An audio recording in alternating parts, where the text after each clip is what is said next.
strange enchanted tower. Where am I, thought the princess, and who am I today? Perhaps I'm Cinderella Pig, she wondered, and she looked at herself in the mirror. No, if I was Cinderella Pig, my dress would be in tatters. And so she decided to look out of the window for some clues. She went out onto the balcony. Oh, I must be Rapunzel Pig, she thought, because I seem to be trapped high up in an enchanted tower. Ah, so what I need to do now is to let down my hair and I will be rescued. Wait a minute, she continued. I don't have any hair. Oh dear, now I'm in a bit of a pickle. However am I going to get down? Just then, the princess heard the beating of wings and then a familiar voice. It was Prince George on his dragon. Are you okay? Asked the prince. No, not really, answered the princess. I'm trapped in this enchanted tower and I can't get out. Don't worry, I'll free you, said the prince, and he landed the dragon on the ground. The prince then walked into the tower.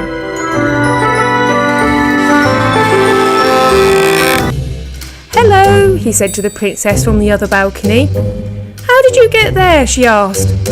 Well, I just walked in through the door, he replied. The door? She cried. Do you mean I could have left through the door? Oh dear, I do feel a bit silly, she continued, embarrassed.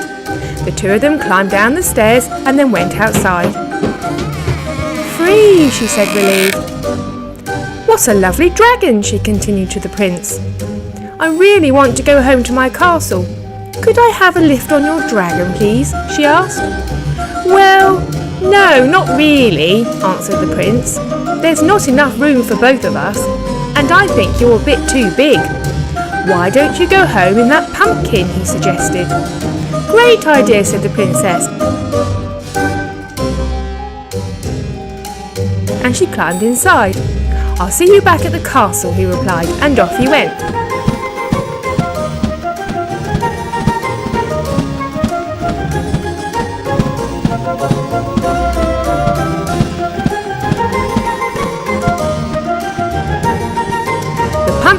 Started moving, but there was obviously a problem because... What a mess!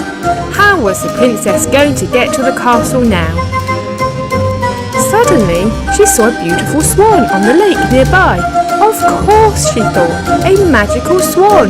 Now I can get back to the castle. So she climbed onto the swan. The swan started moving. But it didn't seem to be going anywhere, just round and round in circles. Peppa climbed off. That was a bad idea. Now I feel really dizzy.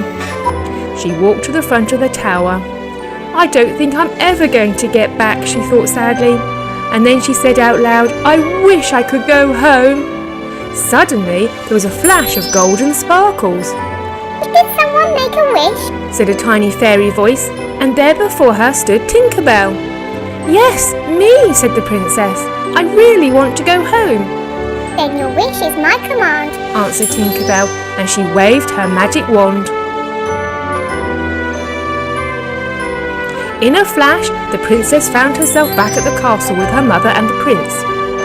What took you so long? Asked the prince. We've been waiting for ages. Why don't you tell us all about it over a nice cup of tea, continued the Queen Pig, and they all went inside.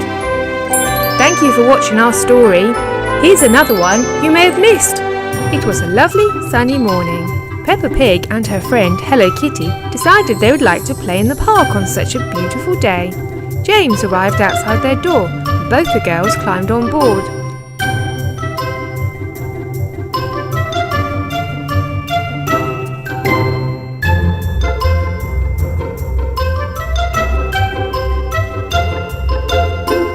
Let's go to the slide first, said Kitty excitedly. It's my favourite. OK, replied James, and he dropped them off just by it. Thank you, James, smiled Peppa as they climbed off the train. You're very welcome, answered James as he steamed off. Hello, Pocoyo, smiled Peppa when she saw who was standing there. Are you here with your friends? She asked. Yes, smiled Pocoyo.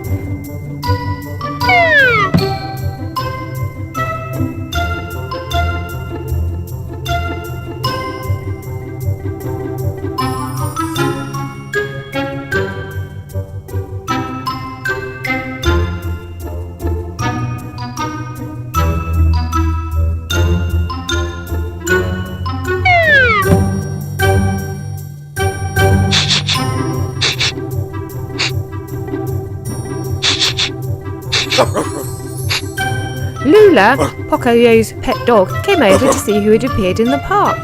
Hello, Lula, said Peppa happily. You are such a good dog. And she went over to stroke Lula's head. Kitty, she smiled, you haven't met Lula before. She's very friendly. And she turned around to introduce her friend. But Kitty had vanished. Kitty, she shouted, where are you? But there was no answer. She must have been frightened by Lula and gone to hide. We must find her, said Peppa a little worryingly. Pato helped by searching on the roundabout. Have you found her? Asked Peppa. No, she's not here, answered Pato. Ellie began to look by the swings. Is she here? No, I can't see her, replied Ellie. Oh dear, where can she be? Sighed Peppa. Just then, Lula began to bark excitedly. I think Lula's found something, shouted Pocoyo, and they all turned to look.